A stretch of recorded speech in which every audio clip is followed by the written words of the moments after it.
বিয়ের আগে প্রেম করে।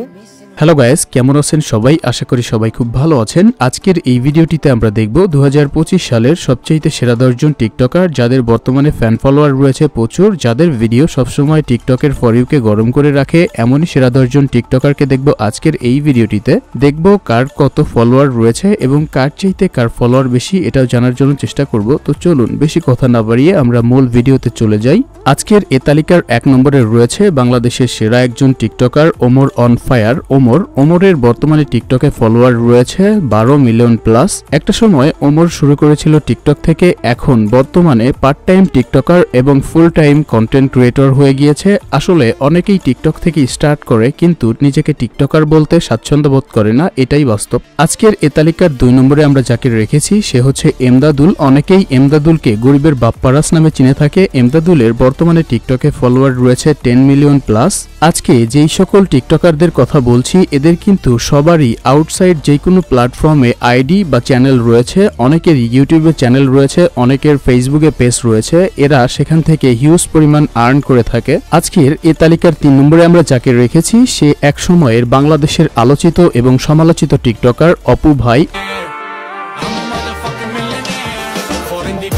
অপু ভাইয়ের বর্তমানে টিকটকে ফলোয়ার রয়েছে 8 মিলিয়ন প্লাস। যদিও বা তিনি আর ওইরকম ভাবে টিকটকে ভিডিও আপলোড করে থাকেন না, এখন ফেসবুক এবং ইউটিউবে বেশি ভিডিও দেখা যায় তার। আজকের এ তালিকার 4 নম্বরে আমরা যাকে রেখেছি সে হচ্ছে কাবির ফয়সাল।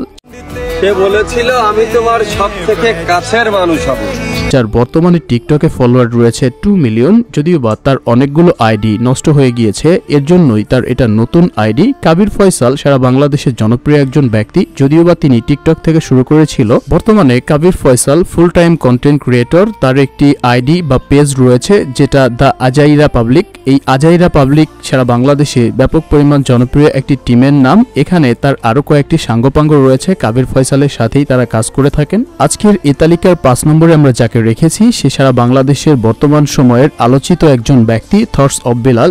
ভালোবাসার এই আলো জ্বালাতে পেরেছে কজন, বেশিরভাগই তো হৃদয় ভাঙার গর্জন। যার বর্তমানে টিকটকে ফলোয়ার রয়েছে 1 মিলিয়ন প্লাস, যাকে নিয়ে প্রচুর পরিমাণ আলোচনা এবং সমালোচনা চলছে সোশ্যাল মিডিয়াতে। এরপর আজকের এই তালিকার 6 নম্বরে রয়েছে বাংলাদেশের সেই অনেক আগের একজন টিকটকার যার নাম প্রিন্স মামুন। যদিও বা তার অনেকগুলো আইডি নষ্ট হয়ে যাওয়ার পরে এখন বর্তমানে যেই আইডি রয়েছে টিকটকে সেটাতে 9 লক্ষ প্লাস ফলোয়ার রয়েছে।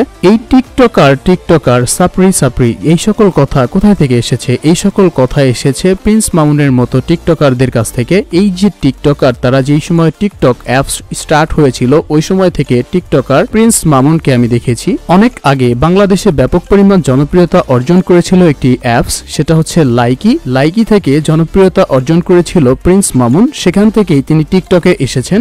এরপর আজকের এ তালিকার 7 নম্বরে রয়েছে বাংলাদেশের সেরা একজন টিকটকার যাকে নিয়ে বাংলাদেশে অনেক আগে আলোচনা এবং সমালোচনার সৃষ্টি হয়েছিল, সে হচ্ছে মানিক মিয়া। মানিক মিয়ার বর্তমানে টিকটকে ফলোয়ার রয়েছে 2 মিলিয়ন প্লাস। যদিও বা মানিক মিয়ার বেশ কয়েকটি আইডি নষ্ট হয়ে গিয়েছে, তার জন্যই তার এই আইডিটা নতুন আইডি। মানিক মিয়ার সম্পর্কে যারা শুরু থেকে জানেন না তাদেরকে বলছি, তিনি ছিল একজন সাধারণ ছেলে, তিনি ছিল সৌদি আরবিয়ান প্রবাসী। সেখান থেকে তিনি ধীরে ধীরে তার কষ্টের কথাগুলো ভিডিও আকারে সোশ্যাল মিডিয়াতে আপলোড করাতে ধীরে ধীরে একটা সময় সারা বাংলাদেশের মানুষের কাছে জনপ্রিয়তা পেয়ে যায়।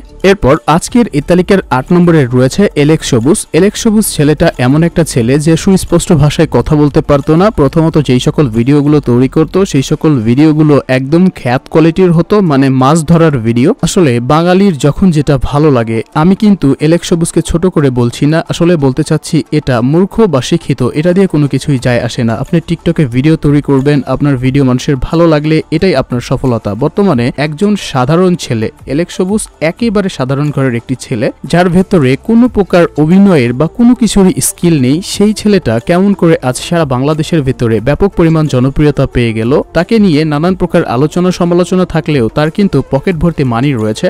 আজকের এ তালিকার 9 নম্বরে রয়েছে মেহের চৌধুরী, যিনি সৌদি আরব প্রবাসী। তিনি বেশ অনেক আগে 2020 সালের দিকে তিনি ভয়েস দিয়ে ভাইরাল হয়েছিল। তার ভয়েসের অস্থির একটা গুণ সারা বাংলাদেশে ছড়িয়ে পড়েছিল, তাকে মানুষ ভয়েস কিং নামে চিনত। এই যে ভয়েস কিং, যার বর্তমানে এখন টিকটকে ফলোয়ার রয়েছে 6 মিলিয়ন প্লাস। যদিও বা একটা সময় এই যে ভয়েস কিং মেহের চৌধুরী টিকটককে গরম করে রাখতো, কিন্তু কিন্তু বর্তমান সময়ে মেহের চৌধুরীর ভিডিওতে আর ওইরকম চাহিদা বা ওইরকম অডিয়েন্সের যে একটা আগ্রহ থাকতো, সবসময় ফর ইউতে দেখা যেত মেহের চৌধুরীর ভিডিও, কিন্তু 2025 সালে এসে মেহের চৌধুরীর ভিডিও আর ফর ইউতে ওইরকম ভাবে দেখা যায় না। আজকের এই তালিকার সর্বশেষ 10 নম্বরে আমরা যাকে রেখেছি সে আমার নিজ জেলা সিরাজগঞ্জ জেলার একজন টিকটকার বা কন্টেন্ট ক্রিয়েটর বলতেই পারেন, কারণ তিনি এখন বর্তমানে ফেসবুকে ব্যাপক পরিমাণ ভাইরাল একজন ব্যক্তিত্ব, চিঙ্কু মাস্তান মানে এসপি সোহেল যাকে বলেন। এই এসপি সোহেল একটা সময়ে যদিও বা অনেক খারাপ পরিস্থিতির ভিতরে তার জীবন পার করতে হয়েছে, কিন্তু বর্তমান সময়ে তিনি হিউজ পরিমাণ টাকা আর্ন করেছে ফেসবুক এবং ইউটিউব থেকে, যার বর্তমানে টিকটকে ফলোয়ার রয়েছে 2 মিলিয়ন প্লাস। তো এই ছিল আজকের ভিডিও। আজকের এই ভিডিওর শেষ প্রান্তে এসে আমি আপনাদের কাছ থেকে জানতে চাই, এই যে 10 জন টিকটকারের কথা আপনাদেরকে বললাম, এই 10 জনের ভিতরে কাকে আপনার ভালো লাগে বা কার ভিডিও আপনার সবচেয়ে ভালো লাগে তা অবশ্যই কমেন্ট করে জানিয়ে দিবেন। দেখা হচ্ছে অতি দ্রুত অন্য কোনো ভিডিওতে। ততক্ষণ পর্যন্ত সবার সুস্থতা এবং দীর্ঘায়ু কামনা করে আজকের এই ভিডিও সমাপ্তি ঘোষণা করছি। ভালো থাকবেন, সুস্থ থাকবেন, আল্লাহ হাফেজ।